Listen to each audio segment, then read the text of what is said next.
Hi, my name is Zontee Hou, and I'm a digital marketer, and I've been in this space for about 15 years. I work with organizations of all shapes and sizes, from the IMF, Allstate Insurance, Oracle, to small businesses within the New York City area where I'm based. Some of the things that I'm really passionate about doing when I'm on stage is taking the work that I do within a classroom with my graduate students, whether that's at Columbia University or the City College of New York, and turning it into systems that teams of content marketers and digital marketers and social media marketers can use in their day-to-day work.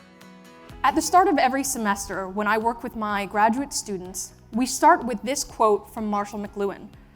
We talk about his idea that the medium is the message. It's a famous quote, but a lot of people don't fully grasp what it is that McLuhan meant. McLuhan meant that the medium is socially the message, that all of our experiences with particular channels, with particular media, imbue those channels with meaning because of our cultural long-term associations.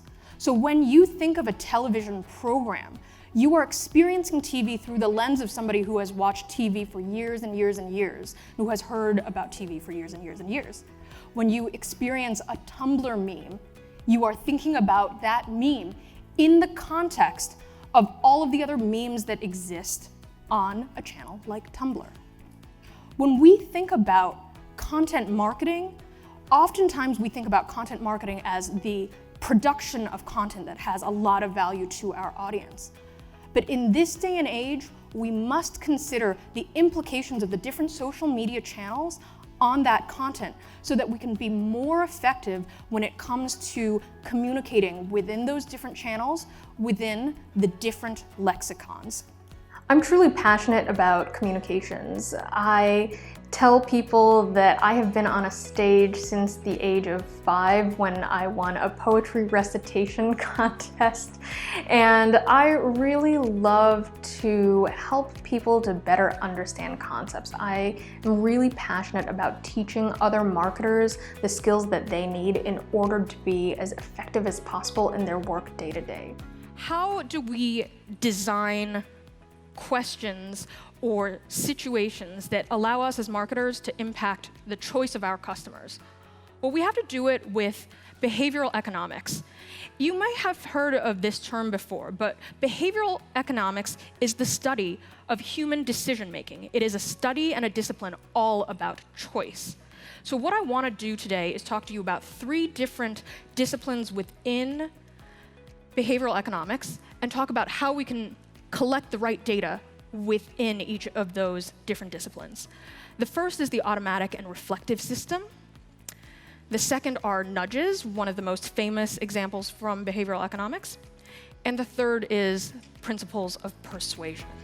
Over the last 15 years, I've worked both on the brand side, running a digital marketing team and building it from the ground up, as well as in an agency setting and in a consultancy setting. And so I really have a broad range of experiences that I bring to the stage when I'm speaking to audiences. And I think that whether I'm speaking to a small business audience or a team within a large corporation, the things that we face every day are that we're pulled towards those really tactical little details of the work, but that we really need to serve that bigger, broader business strategy. Familiarity with a brand and brand affinity are 2 different numbers.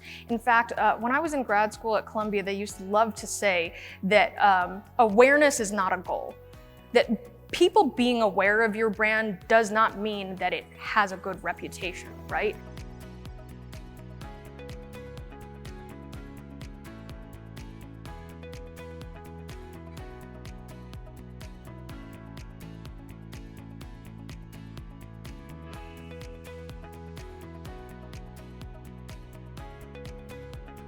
Whether I'm doing workshops or keynote speeches, what I really try to think about within my programs is how can I convey to the audience the frameworks that are going to make it really actionable for their team.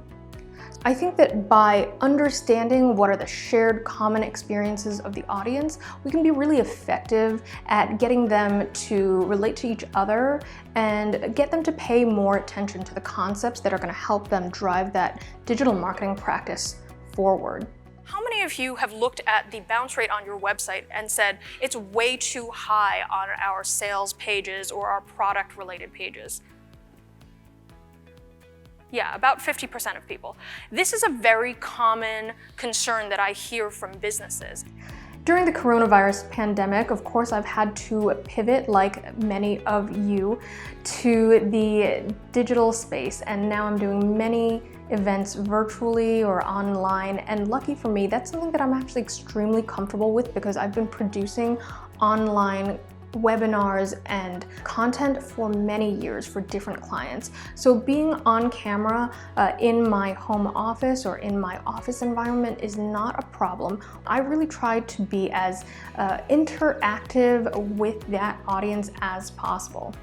Now you can also work the other way around. You can roll up best of content from smaller pieces and turn them into ebooks or larger collections. So maybe you take your top blog posts and turn it into a great toolkit. Our friends at CoSchedule do a really good job of that.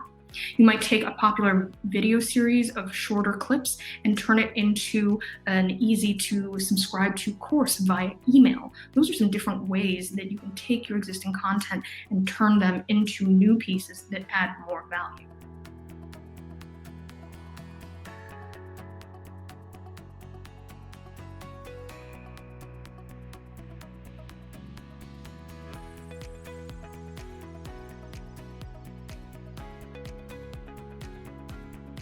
No matter what kind of event you are doing, I think that we can work together to develop a program that's exactly right for your audience's needs so that they're going to learn the best frameworks to take back to their teams and improve their digital marketing, as well as just having a great time and discovering more about the industry as a whole.